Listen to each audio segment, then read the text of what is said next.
Hey, Howdy. Go D-backs. I want to get that in because he's a hater and he won't say it. yeah, That was awesome last night. We're very excited. Some of us are very excited for them. So that was really, really cool.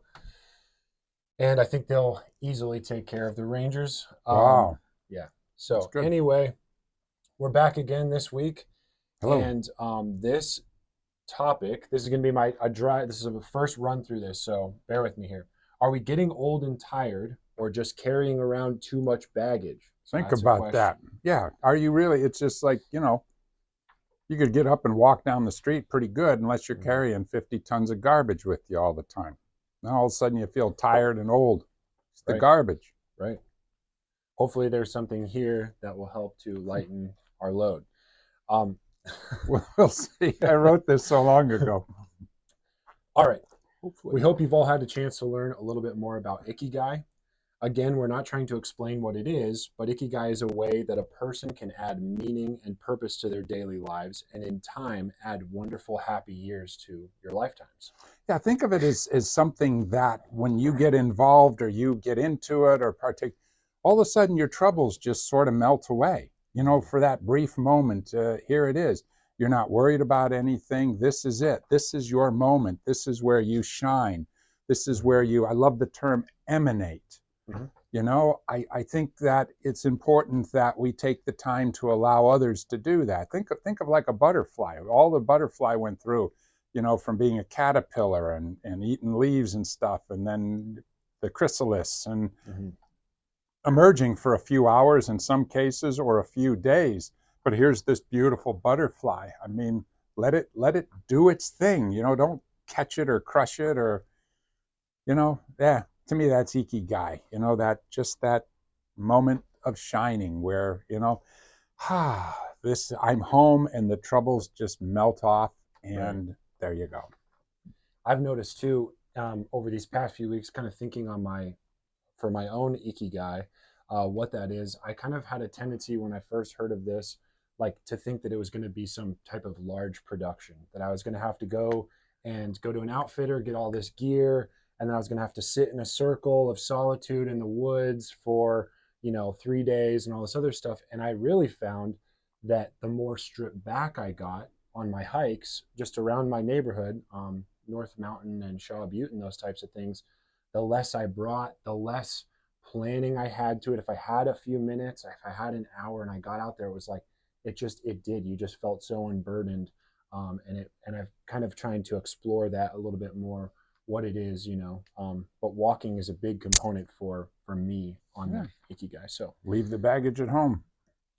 so this is from Dr. Dave's perspective again. So to him, it's about creating the time or space to do those things that have meaning and value to you, the individual. So being able to decide in the here and now and simply enjoying themselves. So just like something for the sake of its own, doing this. So like just the short walk or I don't know, playing the piano, even if you're whatever it is. It doesn't need to be something extreme. Yeah. You might consider these things a person does to recharge their spiritual batteries each day.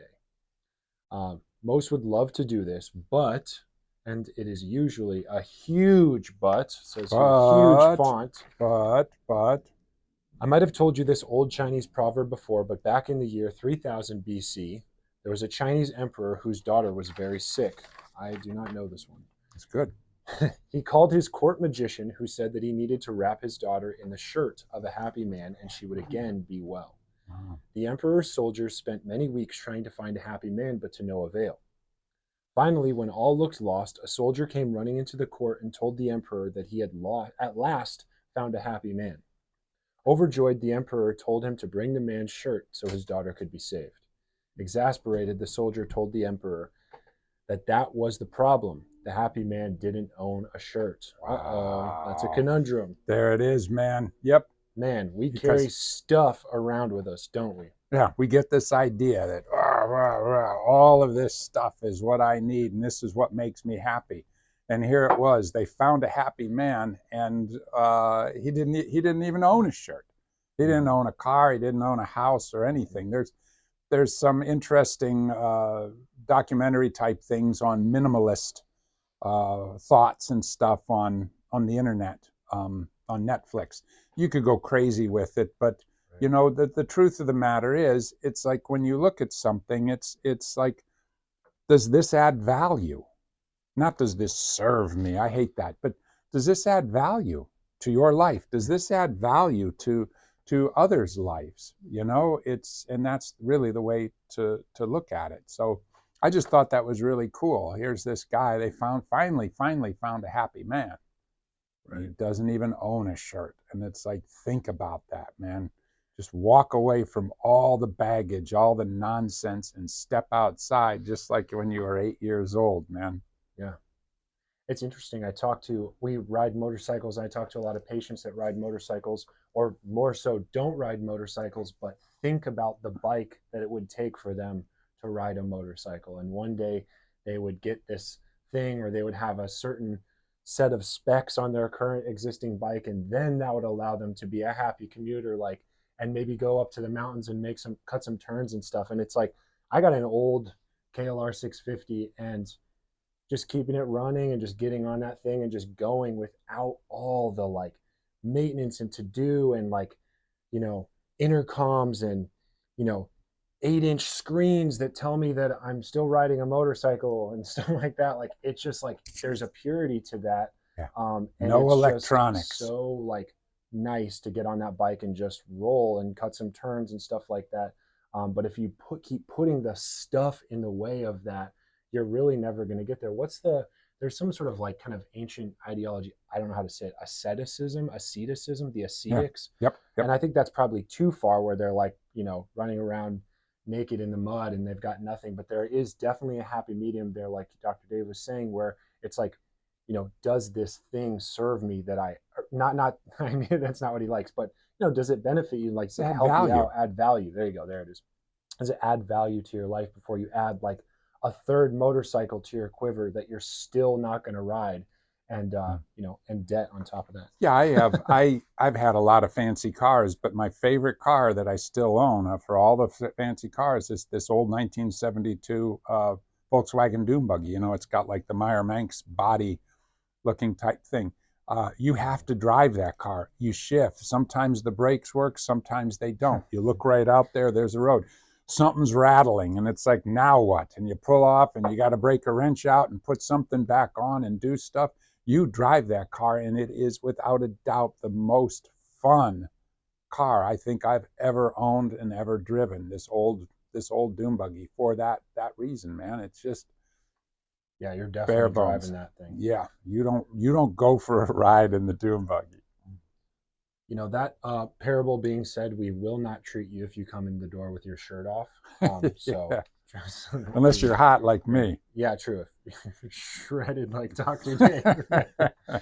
Anyway, almost everything we own is attached to some decision or agreement which holds us prisoners to the past, strangers to present time, and longing for a future where hopefully we might find some happiness and freedom.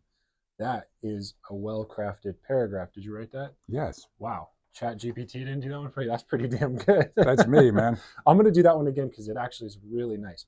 Almost everything we own is attached to some decision or agreement which holds us prisoners to the past, strangers to present time, and longing for a future where hopefully we might find some happiness and freedom. I have definitely experienced that sensation. I think a few of you have as well. Yeah, because the thing is, one of the greatest abilities that we have is our ability to change our minds. 10 years ago, it was a good idea to do something or not do something. And all of a sudden, it's like, yeah, you know what? I don't want this. Oh, no, no, no, no, no. Mm-hmm. You promised, and you have to keep making payments, and you have to this, and you've got to, and we're going to make it difficult for you.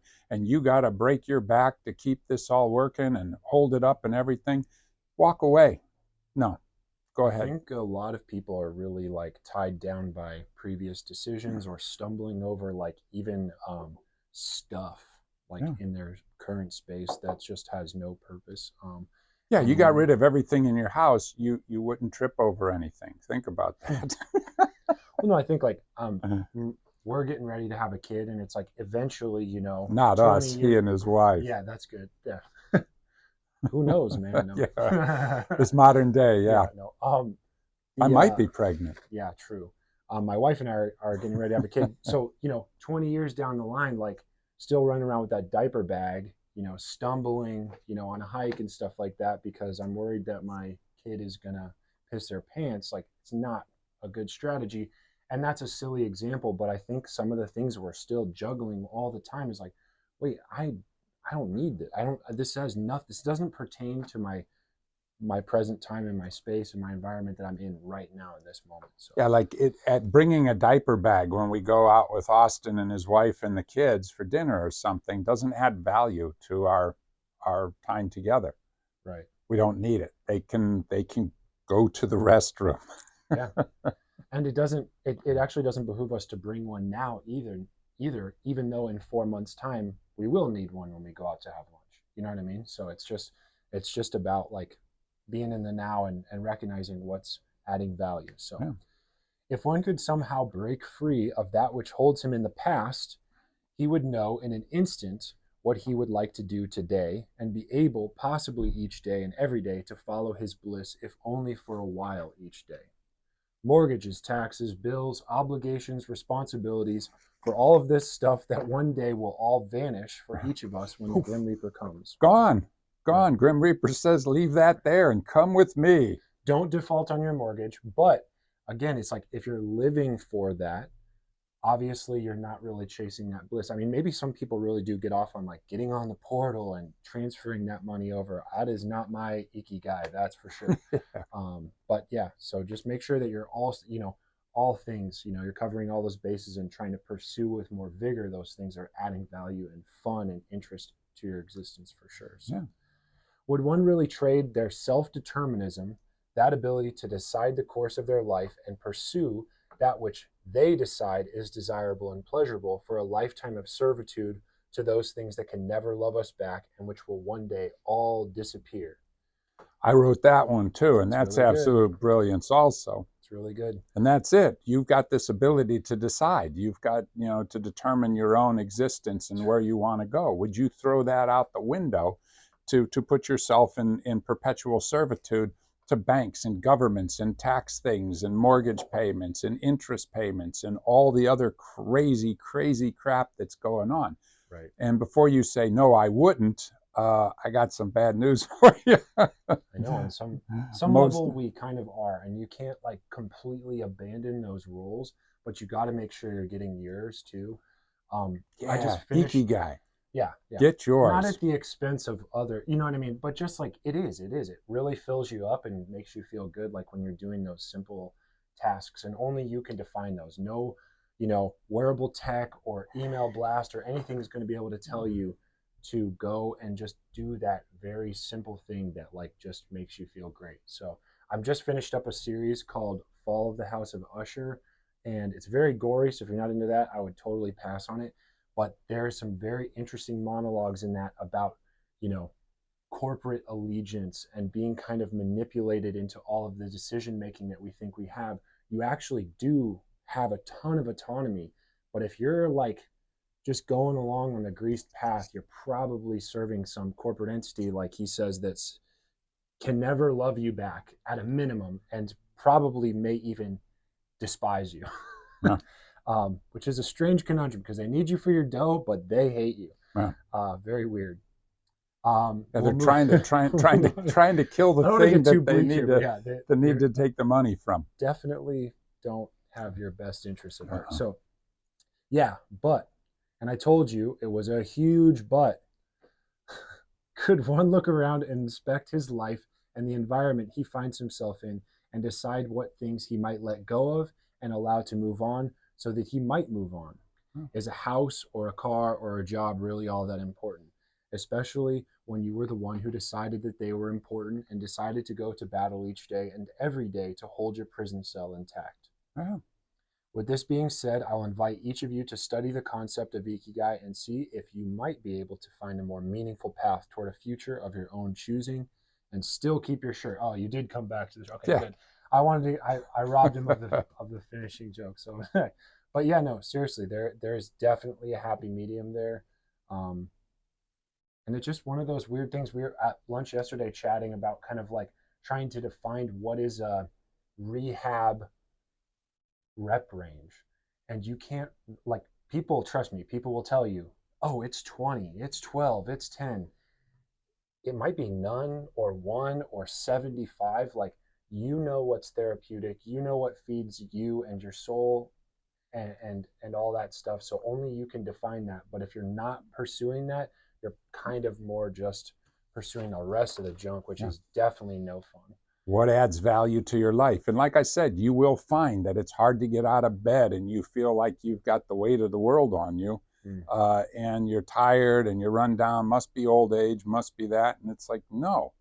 If you could step outside of yourself and take a look at that big bag of crap that you have tied around that grist mill wheel that you have tied around you, and that you got to drag through life because once upon a time you said you would, no, change your mind, Right. and cut the ties or whatever it takes, and oh wow, you'll find that you can breathe, you can stand up, and everything else. So yeah, that's what this was about. It's just that we're so burdened with past decisions, and we've locked ourselves in these prison cells, so to speak. And if you were to just look around a room in your house or anything else along those lines, and see what adds value to your life. In this minimalist show I was watching, I thought it was interesting. This guy wanted to just do it all at one time.